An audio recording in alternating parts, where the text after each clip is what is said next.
To praise us and bless us with his kind words. So a huge round of applause for the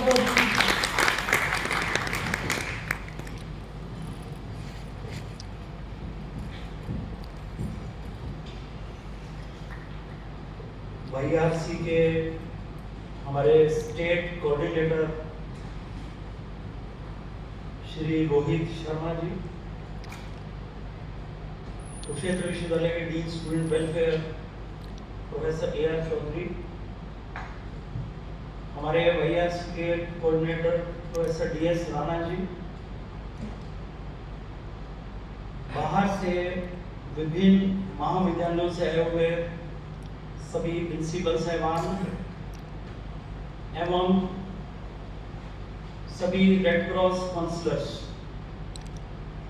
इसके साथ ही हमारे जो expert lectures के लिए बाहर से एक्सपर्ट्स आए हुए हैं, मुझे बताया गया कि श्री काकाराम वर्मा जी आप भी यहाँ मौजूद हैं। तो सबसे पहले तो कुरुक्षेत्र विश्वविद्यालय की ओर से आप सबका यहाँ पहुँचने पर बहुत बहुत अभिनंदन। बड़ी खुशी की बात है कि हमारे एफिलिएटेड कॉलेजेस के प्रिंसिपल साहबान, सभी यूथ रेड क्रॉस काउंसलर्स आज यहाँ पर इस ओरिएंटेशन प्रोग्राम के लिए मौजूद है, जहाँ पर आप YRC का क्या उद्देश्य है, किस तरह से रेड क्रॉस की स्थापना हुई, किस तरह से हमें अपनी सेवाएं इसमें देनी चाहिए, इसके लिए आप लोग जो विभिन्न विषय हैं एक्सपर्ट्स के माध्यम से आप लोग उनसे बातचीत करेंगे। अभी सरस्वती वंदना के समय बताया गया कि सर हेनरी डुनेंट जो कि संस्थापक थे रेड क्रॉस सोसाइटी के, मेरे ख्याल में 1859 के आसपास की बात है, जब इटली का आजादी का संग्राम चल रहा था, तो ऑस्ट्रिया और फ्रांस के बीच में लड़ाई चल रही थी। नॉर्थ इटली का एक शहर है सोल्फेरेनो, तो ये हेनरी साहबान जो थे बिजनेसमैन थे, एक बिजनेस के सिलसिले में वहां पर गए थे और वहां पर इन्होंने जो विभीषिका उस लड़ाई की देखी कि किस तरह से सोल्जर्स जो वुंडेड थे, जिन्होंने अपने प्राण उस लड़ाई के अंदर त्याग दिए थे, शहीद हुए थे, उनकी सुध लेने वाला कोई नहीं था। तो वहां से उस दृश्य से भ्रमित होकर इन्होंने डिसाइड किया कि कोई ना कोई एक ऐसा मंच विश्व के स्तर पर होना चाहिए जो इस तरह की युद्ध की विभीषिकाओं के समय सोल्जर्स का ध्यान रख पाए।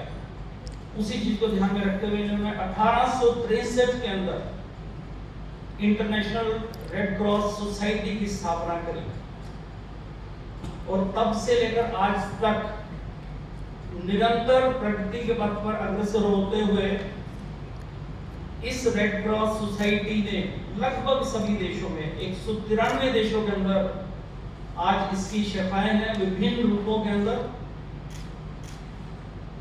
और बहुत अच्छा काम मानवता की सेवा के लिए सब लोग कर रहे हैं। इसी कड़ी के अंदर 1920 में भारत के अंदर भी रेड क्रॉस सोसाइटी की स्थापना हुई और उसी कड़ी में 1985 के आसपास, शायद 1983 में यूथ रेड क्रॉस की स्थापना करेगी, जो कि रेड क्रॉस का ही एक अंग है, फोकस करता है यूथ के ऊपर। और आज मुझे आपसे शेयर करते हुए बहुत खुशी हो रही है कि विश्व की जो सबसे बड़ी मानवता की सेवा करने वाली संस्थाएं हैं उनमें से रेड क्रॉस सोसाइटी एक है, शायद सबसे बड़ी संस्था है। 1.6 करोड़ 1.6 करोड़ से ज्यादा इसके अंदर वॉलंटियर्स हैं।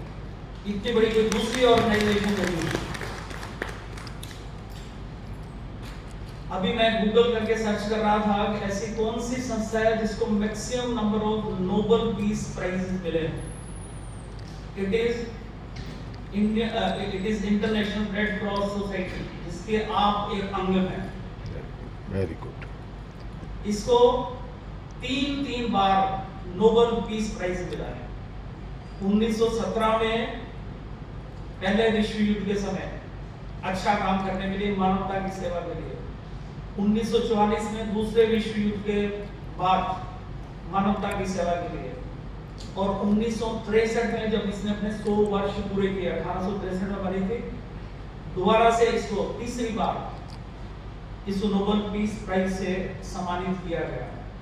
और अगर मैं ये कहूं कि चौथी बार भी इनको ही मिला है, तो इनके जो संस्थापक थे 1901 में सर हेनरी ड्यूनेंट को भी नोबेल पीस प्राइज, जो पहला नोबेल पीस प्राइज किसी को भी मिला वो सर हेनरी को मिला।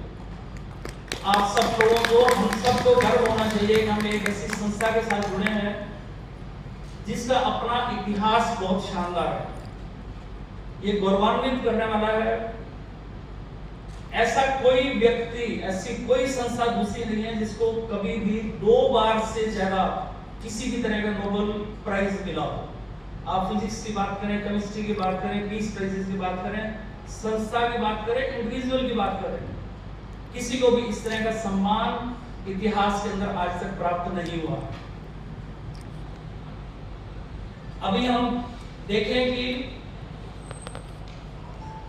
ये यूथ रेड क्रॉस किन प्रिंसिपल्स को लेकर काम करते हैं। तो मुझे बताया गया, अभी राणा जी मेरे ऑफिस में आए थे तो कुछ बात कर रहे थे। ऐसे 7 प्रिंसिपल्स हैं, जिसमें से पहला है ह्यूमैनिटी, मानवता की सेवा।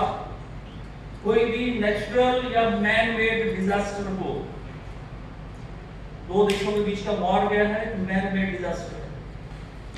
नेचुरल कैलेमिटी कोई भी हो सकती है, कहीं बाढ़, कहीं भूकंप, कहीं सुनामी, कहीं फ्लड। उस समय अपनी परवाह ना करते हुए सेल्फलेस होकर कैसे मानवता की सेवा करनी, वो इसका पहला प्रिंसिपल है। दूसरा प्रिंसिपल इसका है, जब आप सेवा कर रहे हैं तो इम्पार्शियल होकर, इम्पार्शियलिटी, निष्पक्षता। तीसरा प्रिंसिपल है तटस्थता, what we call it as neutrality. 2 देशों के बीच में अगर आप हैं तो आपने ये नहीं देखना है कि ये भारतीय है तो मैं भारतीय सैनिक की तो मदद करूं और पाकिस्तान वाले को छोड़ दूं। आपका कर्तव्य है कि तटस्थ रहकर निष्पक्ष भाव से आपने सेवा करनी है। उसके बाद है ये एक इंडिपेंडेंट रूम में काम करती है। चौथा प्रिंसिपल जो है इसका इंडिपेंडेंस, ऑटोनॉमी रहती है। सरकार के कुछ लोग रहेंगे परंतु सरकार के कंट्रोल में काम नहीं करती है, तो ऑटोनोमस ऑर्गेनाइजेशन की तरह काम करती है। 5वां ये है कि वॉलंटरी ऑर्गेनाइजेशन है। आपने वॉलंटियर बनकर सेवा करनी है, कोई बाध्यता नहीं है इसमें किसी भी तरह की। जितने भी वॉलंटियर्स हैं वो अपनी स्वेच्छा से, सेवा भाव से इसके साथ जुड़ते हैं। उसके बाद है यूनिटी, जैसा 6th प्रिंसिपल है, एकता की भावना से काम करते हैं। आपस में आप देखेंगे कि रेड क्रॉस की कई सारी शाखाएं हैं। International red cross, international committee of red cross, कहीं पर किसी देश में इसको क्रिसेंट सोसाइटी के नाम से भी जानते हैं। जितने हमारे मुस्लिम भाई बहन हैं जो वहां पर मेन कंट्री में, उनमें क्रॉस की जगह वर्ड क्रिसेंट यूज करते हैं, पर काम एक ही है, भावना एक ही है सभी। तो जितने वॉलंटियर्स हैं उनके आपस में भी यूनिटी होनी चाहिए और यूनिटी का मैसेज देने का भी हम लोग काम करते हैं। और लास्ट प्रिंसिपल इसका है यूनिवर्सैलिटी। ये सार्वभौमिक है, हर जगह इसके प्रिंसिपल्स एक जैसे हैं, एक जैसा काम करते हैं, एक जैसे वॉलंटियर सोच रखते हैं, चाहे वो यूएस हो, चाहे इंडिया हो, चाहे कोई दूसरी कंट्री। तो इन 7 प्रिंसिपल्स को केंद्र में रखते हुए यूथ रेड क्रॉस के वॉलंटियर्स अपनी अपनी सेवाएं देते हैं। कुछ प्रसंग के माध्यम से आपको बताना चाहूंगा कि सेवा हमें क्यों करनी चाहिए। दूसरे प्रसंग में मैं बताना चाहूंगा कि सेवा किस तरह से करनी चाहिए। तो पहला यह है कि सेवा मनुष्य को क्यों करनी चाहिए। तो एक बार जंगल में जो विभिन्न जीव जंतु थे उन्होंने एक अपनी सभा बुलाई और ये कहा कि हम लोग हर मामले में मनुष्य से श्रेष्ठ हैं। कि जमीन पर सबसे तेज दौड़ने की बात हो तो कौन तेज दौड़ता है? सबसे चीता। आदमी से ज्यादा तो बहुत सारे पशु हैं जो तेज दौड़ते हैं। अगर पानी के अंदर सबसे तेज चलने की बात हो, सबसे तेज तैरने की बात हो, तो मनुष्य से ज्यादा कई सारे जीव जंतु हैं जो पानी के अंदर तेज दौड़ लगा सकते हैं। इसी तरह से हवा के अंदर भी पशु पक्षी मनुष्य से बहुत बेहतर और बहुत तेजी से दौड़ सकते हैं। फिर ऐसा क्या है कि हर जगह मनुष्य को श्रेष्ठ माना जाता है, तो हमारे साथ ये बहुत ज्यादा भेदभाव हो रहा है। तो सब लोग इकट्ठे हुए ब्रह्मा जी के पास गए, तो ब्रह्मा जी को कहा भगवान जी ये अन्याय हो रहा है हमारे साथ, इसको आप दुरुस्त करें। हमारी श्रेष्ठता है, तो जहां पर हम श्रेष्ठ हैं वहां पर हमारी श्रेष्ठता वो एक्नॉलेज होनी चाहिए, उसको मानना चाहिए।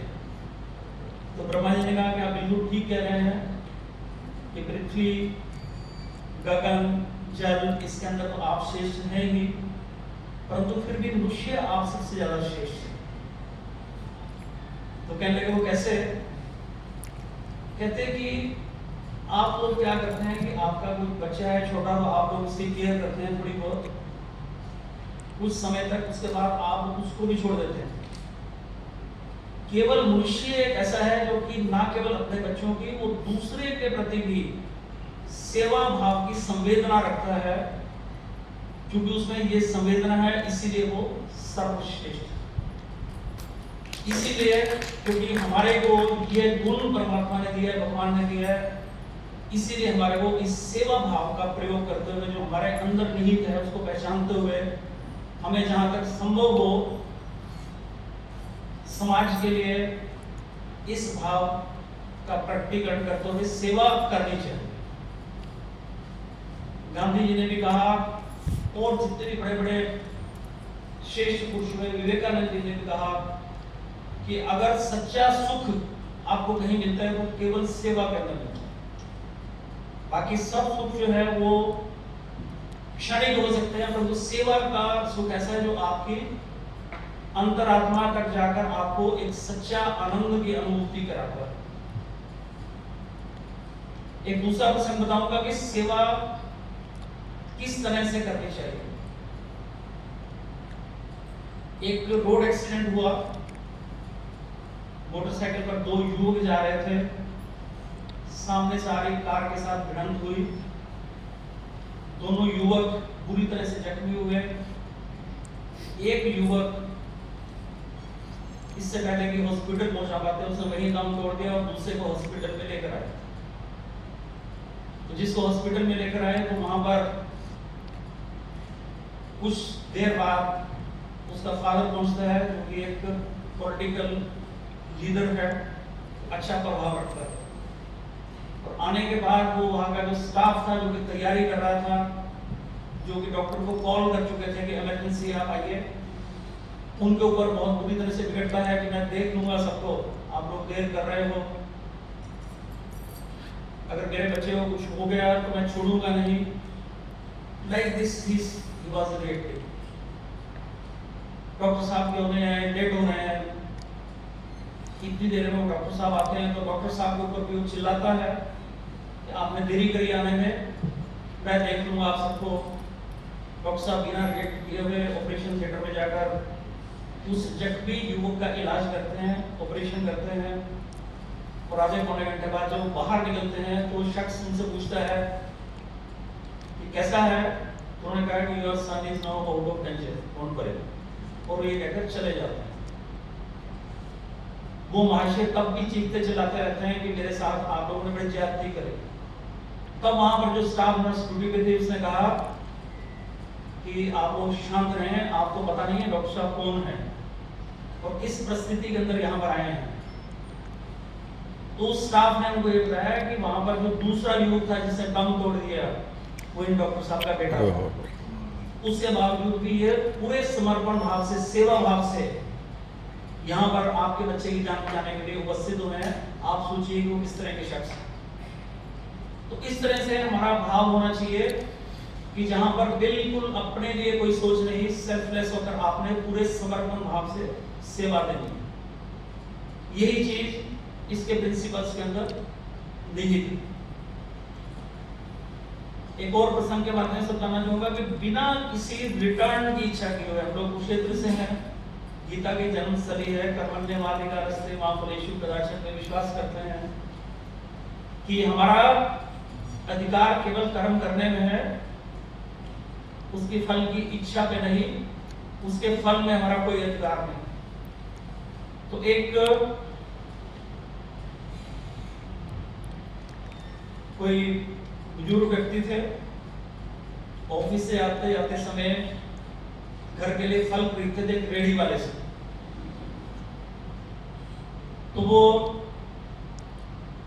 हर रोज रेडी वाले से फल लेते टाइम बाद में सेब खरीदते थे, तो सेब में कोई ना कोई नुक्स निकालकर वापस कर देते थे। क्या है